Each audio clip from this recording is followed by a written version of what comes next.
Dear friends, now it is time to start our Dhamma sermon. My topic is significance of Vesak. You might briefly heard from Brian significance of Vesak, why we celebrate Vesak day, full moon of May. The Buddha born to this world one of full moon day on May, and he passed away full moon day of May, and he attained enlightenment on full moon day May. In this manner, there are significant things happen. These three significant things happen in full moon day, May full moon day. So, as Buddhist follower, Vesak day is one of important day for us in our life as Buddhist follower. Because in this world, being born as a human beings, we got wonderful lights for our life to make a goal for our life. As you know, around the world, as human beings, we are maintaining similar goals. Whatever the country you live in, whatever the ethnic group you belong, whatever the religions you're practicing, it does not matter. All human beings are maintaining similar goals. What is that goal? To be happy. Around the world, religious leaders, philosophers, and some educated, they were trying to give some ideas for us to have goal for our life. But most of significance advices that given by the scholars, given by the philosophers, are depending on worldly situation. The Buddha found himself nature of this life, reality of this life, and then he advised for us to have a goal to gain our happiness sustainably. We have happiness with us, but that happiness only for short time period. It is very temporary. So the Buddha wanted to give us a path, help us to establish our happiness. So based on these teachings, based on these thoughts, he was delivering 84,000 Dhamma sermons to have a goal for our life and establish our happiness. So, dear friends, this is the situation what was there when Buddha was born in this world. They go to many refuges, those who have been struck by fear. They go to the mountains and forests, to parks and trees and shrines. Basically, we ready to call all these rituals and activities. This is the way how they perform their religions. They go to many refuges, likewise trees, mountains, parks, shrines. Why? Because they are struck by fear. They have fear. In Anguttara Nikaya Tika Nipata, the Buddha said, why they have fear? Balato bayani uppajjanti no panditato bayan natti. Fear is arising in our mind because of our ignorance. Ignorance is the main reason to have fear. So when you are living with fear, you ready to perform all these rituals. For what? To get protection from superpower, to get protection from unseen being. So the Buddha came to this world not to extend these religious views. The Buddha born to this world to give something for ourselves, particularly to develop human dignity. In here, according to this stanza, you can see what happened to our human dignity. As human beings, in here, we don't have any rights to talk about our human abilities.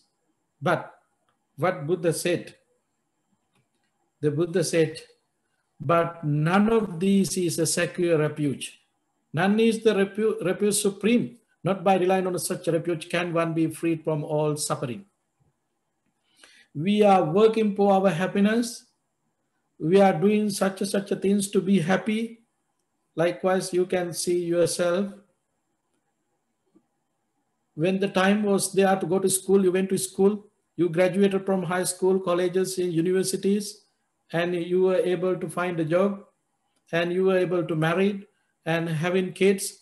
All these goals and buying houses, all these goals you already perhaps you already accomplished, but happiness is not there yet. But we sacrifice our whole life to be happy. We were working for our happiness, but happiness is not there. Why? Because this is the reason. We refuge for these rituals, depending on rituals, with mixing with this worldly goals, we are trying to establish our happiness, but that is not the way, that is not the reality, that is not the universal truth.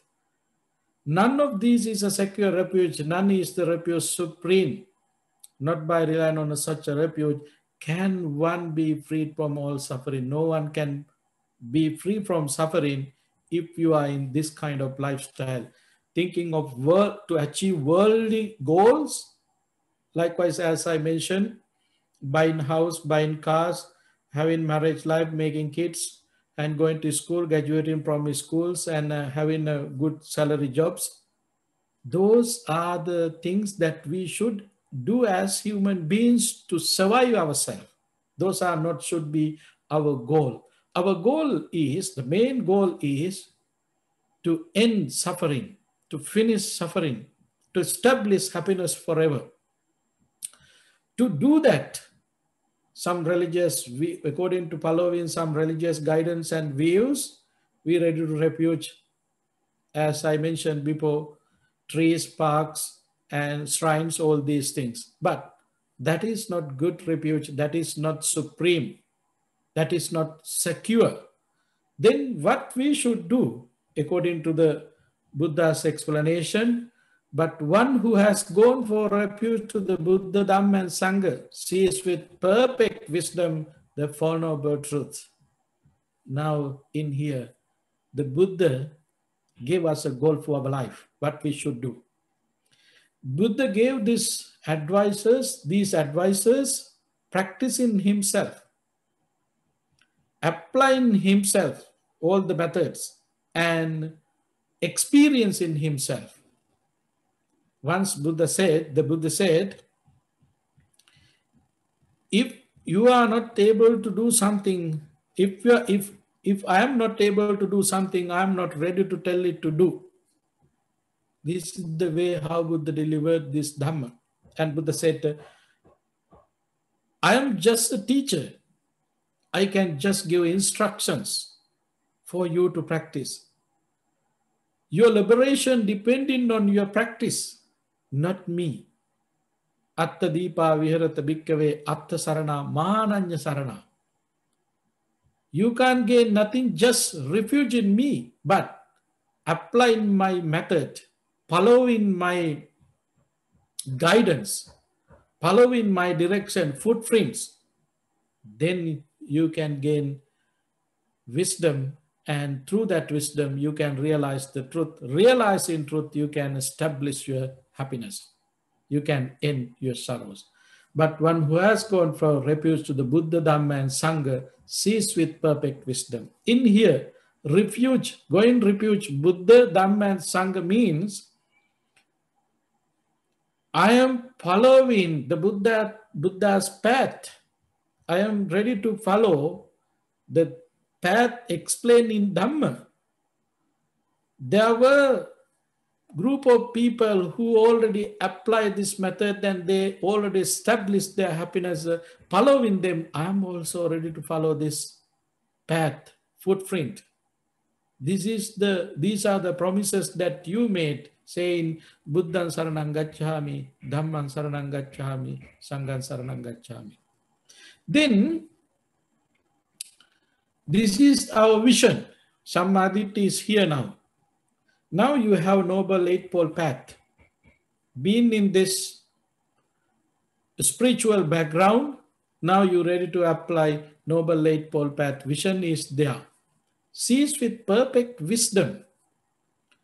What does means wisdom? Panya. What does it means? Panya means ability that you can think deeply and widely and quickly. This is the ability. When you are able to see things very clear, deeply and widely, you can see as they are. That's the reality. Seeing that reality, you can realize the Four Noble Truth, which is our goal for our life. Whenever you are able to see that, that is the one and only way that we can establish our happiness.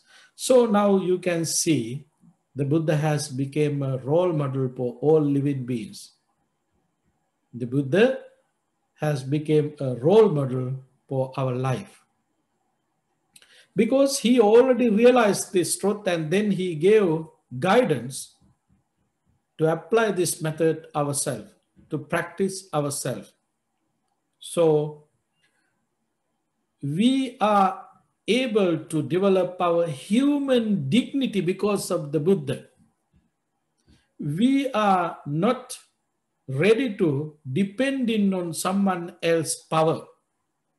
We have opportunity to gain our power, strengthen our power, develop our energy as human beings. So being born in this world as human beings, it is wonderful blessings according to the Buddha's teachings. So this is the way how the Buddha gave us wonderful directions, teachings to uplift our human life. In this human life, very important goals that we should keep all the time to gain wisdom. How we can gain wisdom? This is very important question that we should ask ourselves. How we can gain wisdom? Natti janang apanyas panya natti ajayatu yam hi janancha panyacha save nibbana santike. There is no concentration without wisdom.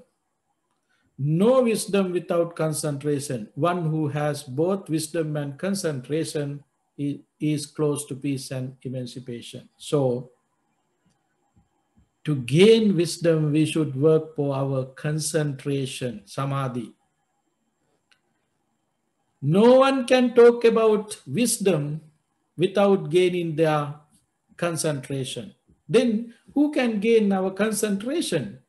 We should work for that. Someone else can't help us to gain our concentration. That is the application that we have to take care of ourselves. Dear friends, now in Noble Eightfold Path, in first step, Samadhi, we can use to start our process to gain our concentration. Samadhi is the vision that we should have, right view. Right view, there are two kinds of right views, Lokottara and laukika. Laukika means as a mundanes, we should have samadhi. What kind of samadhi is there? The first one, you should have thoughts about your parents. This is my mother. This is my father. You should accept this reality yourself.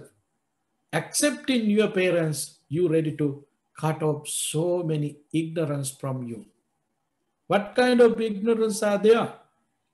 You have thoughts. Generally, we all have that thoughts. I born to this world with the help of some kind of superpower. Someone created me. When you start to believe your mother and father, you can cut off that thoughts from you. My mother, my father were the people who helped me to come to this world. My creator is my mother and father, not someone else. This is the reality. But we are doing we have some different aspect. Even though this reality is here, we are not ready to accept that reality. We are giving credit to someone else. This is the main mistake that we have.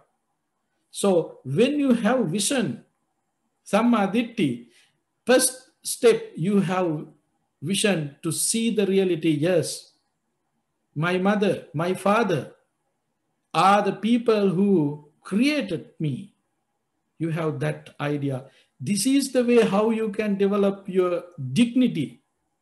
So this is the way how you can stick with wholesome thoughts, because reality is in here. Without giving credit to someone else, give that credit to people really help you. People really work for our life. This is wonderful things. This is the way how we should develop our mundane vision to gain supramundane vision, lokottara. Without being in this mundane vision, how you can gain that supramundane vision, samadhi, to realize Four Noble Truths? There is no way. Therefore, friends, first we have to give this credit to our parents, and we have to develop our strong relationship with our parents. When we are able to build up that relationship, then we can understand so many things. Other one is karma.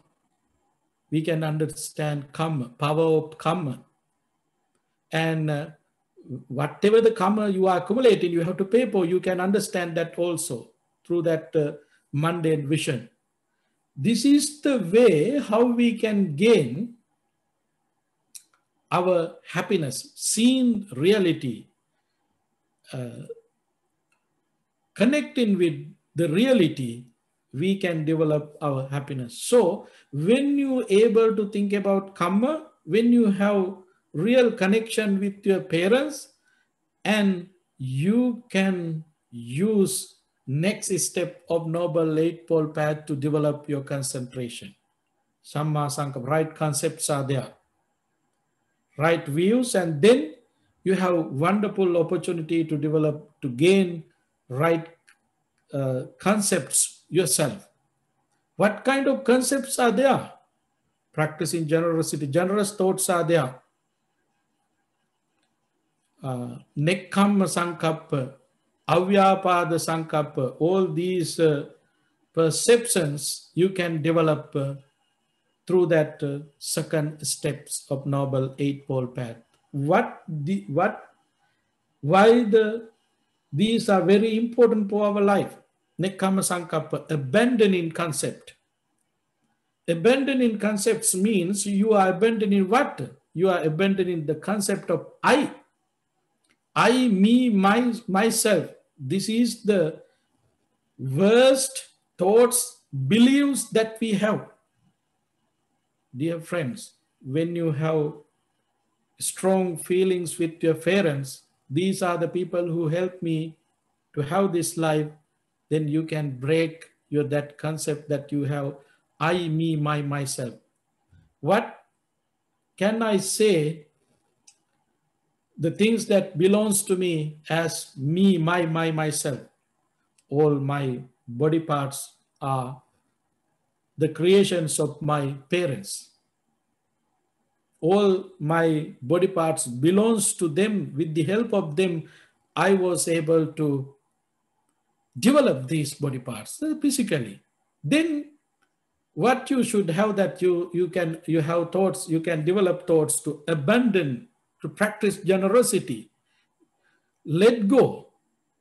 Then you have concept, instead of I, me, myself, we concept, we,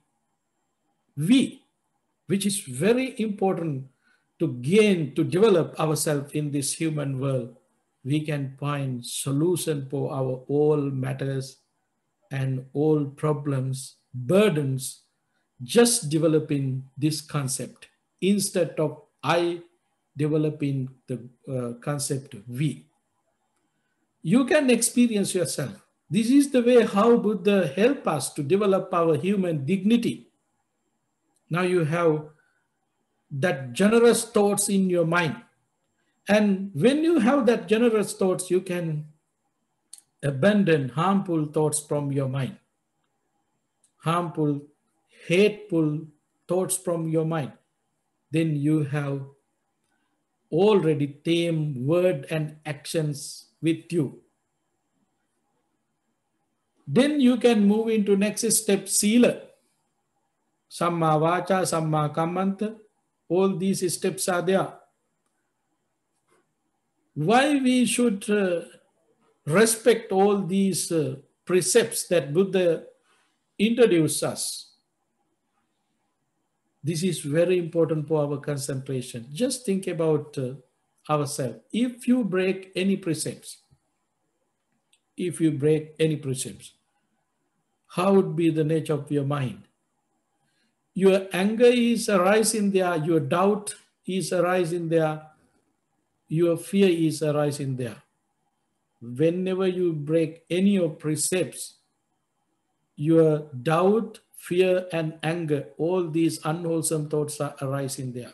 When you are living with anger, doubt, fear, all these thoughts are not helping to gain our concentration. So, to gain our concentration, what we should do?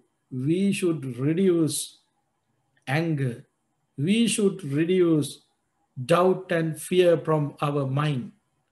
When you able to reduce anger, fear, and doubt from our mind, which is very helpful to gain our concentration, samadhi.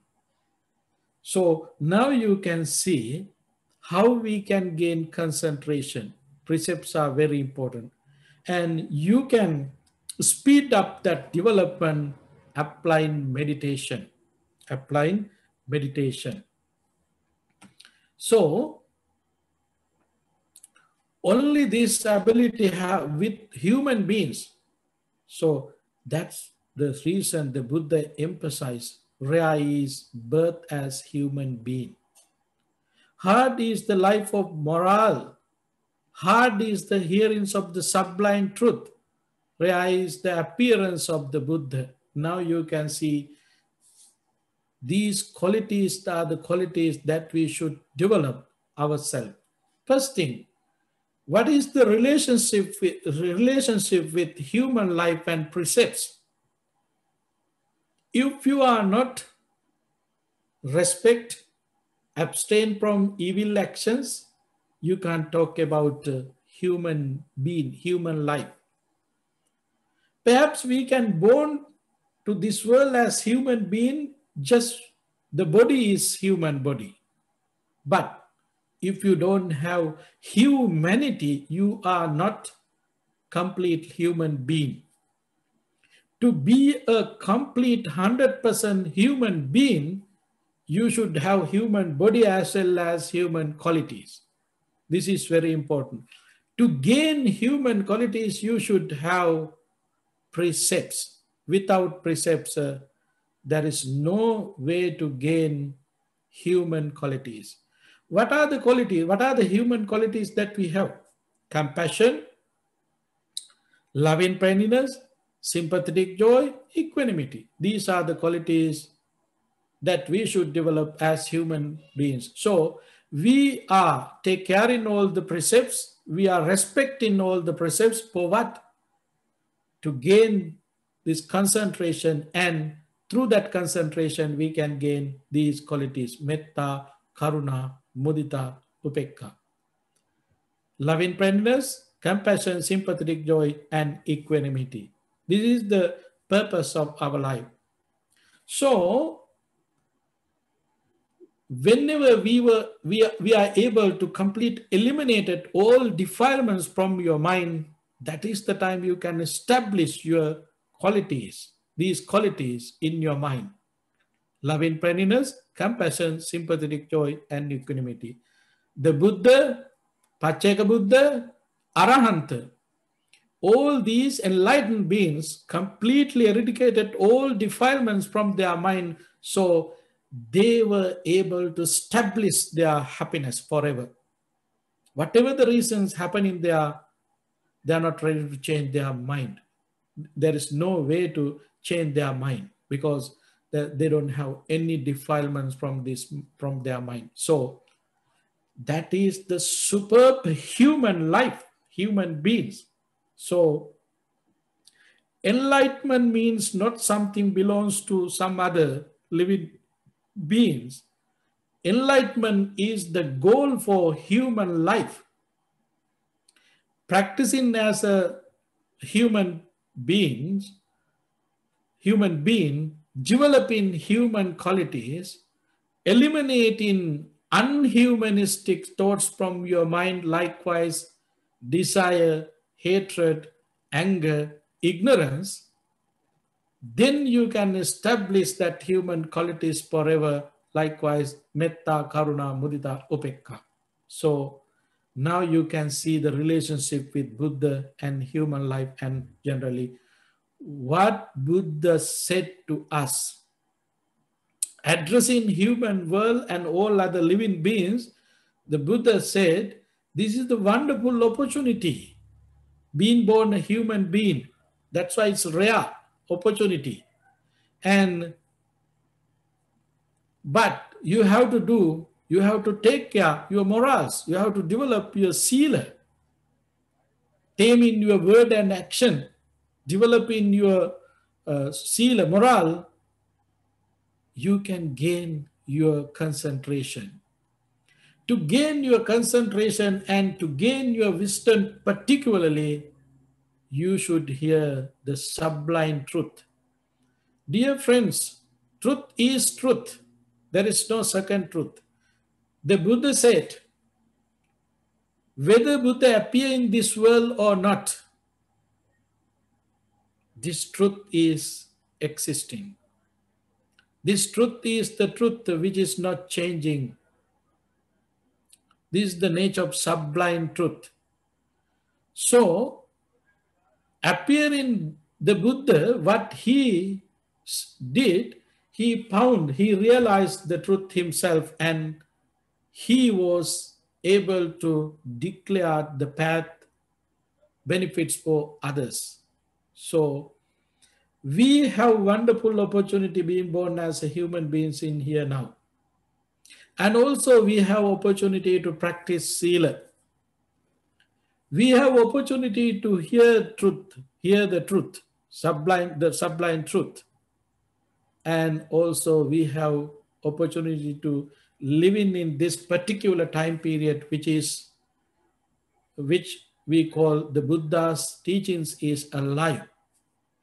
The Buddha's teaching is alive. So all these benefits are here with us.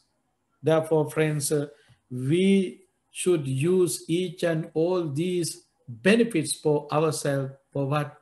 To give a meaning for our life, to gain our happiness and establish our happiness.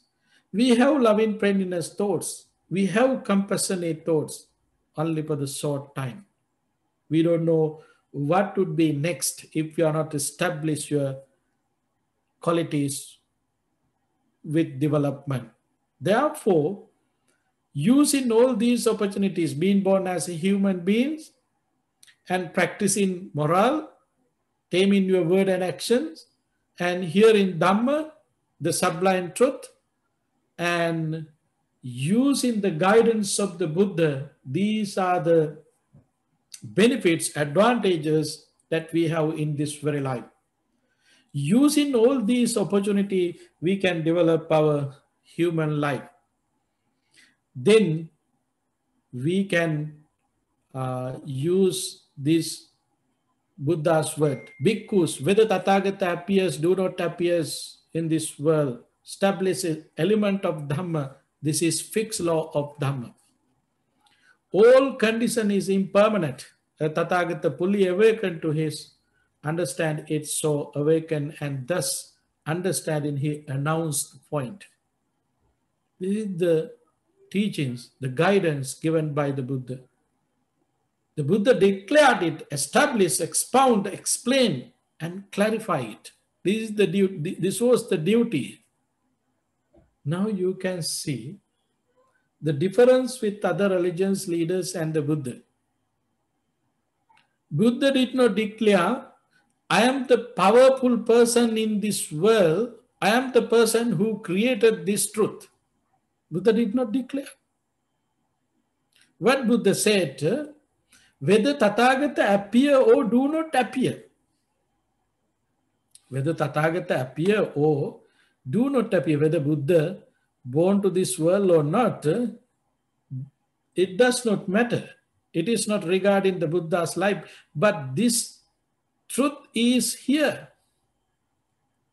Established element of Dhamma, this fixed law of Dhamma, all that is condition is impermanent.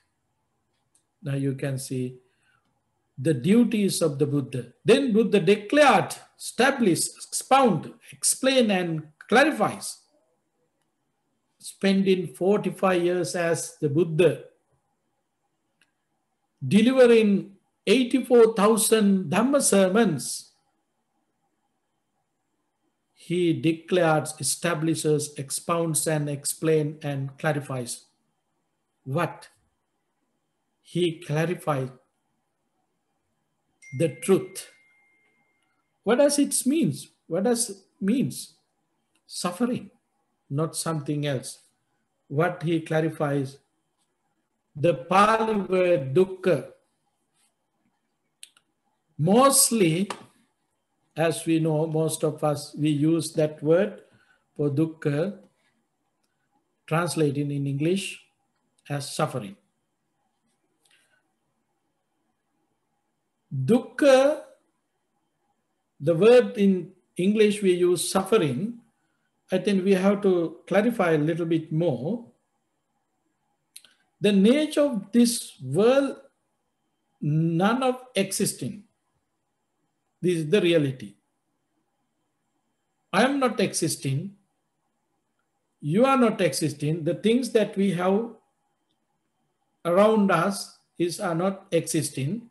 Then suffering is there, because impermanence, that nature is there, everything is impermanent, so we don't like that impermanent situation. We like to keep things forever with us. We have thoughts to keep these things with us. That is the reasons to arise suffering, unhappiness, lack of happiness is there. Unsatisfaction is there. Now you can see what does mean. Suffering means unsatisfaction. That is the explanation for suffering, dukkha. So, when you are living with that kind of condition, your happiness goes away. No one can do anything for that. Your happiness go away from you. So the Buddha gave us a path to establish ourselves as human beings.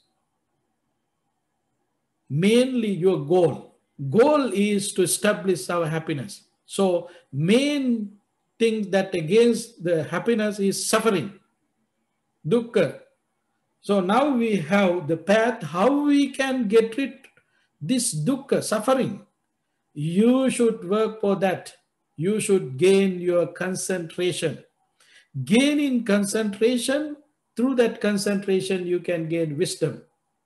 So, gain in concentration and wisdom, you can see the reality. You can realize the Four Noble Truths.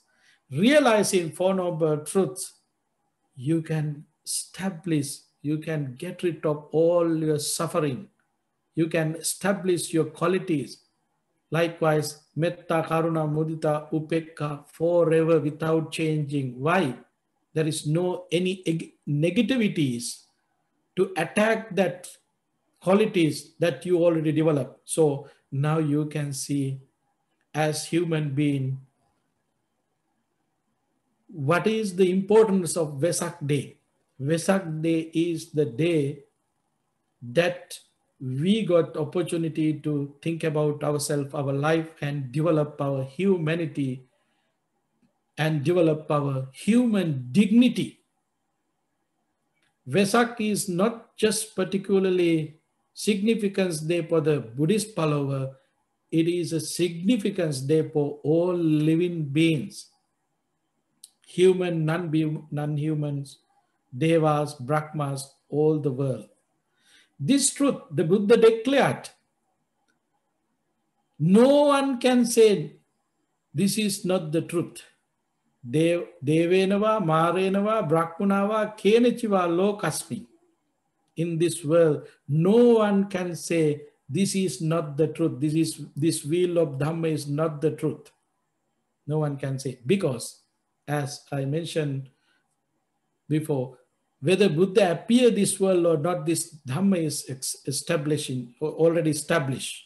So the Buddha found himself and he declared benefits for ourselves, all these teachings that Buddha given us. So friends, I think time is running, so I may not be able to get more minutes because I have to give a break for you to before I start Bhanteji's talk. So I'm going to wind up my talk, giving a summary of my talk. Mainly, what is the main reasons to celebrate the Buddha's birthday? Reason is this is the day that we learn how we should live as human beings. What are the goals for our life? What kind of duties and responsibilities that we have in this life?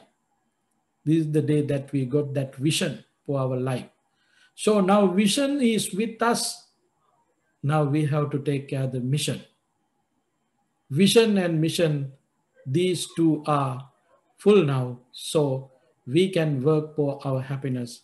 We can work for our own liberation. We don't want to depend on someone else. So courage, develop courage yourself, developing energy yourself, establishing your goals yourself. Let us practice this Dhamma for our own liberation. And we can help this world also guided to establish their happiness. So this moment I would like to make blessings upon you all by the power of these merits that we accumulated during this time period and practicing metta. By the power of all these merits and metta thoughts, may you all be well, happy and peaceful.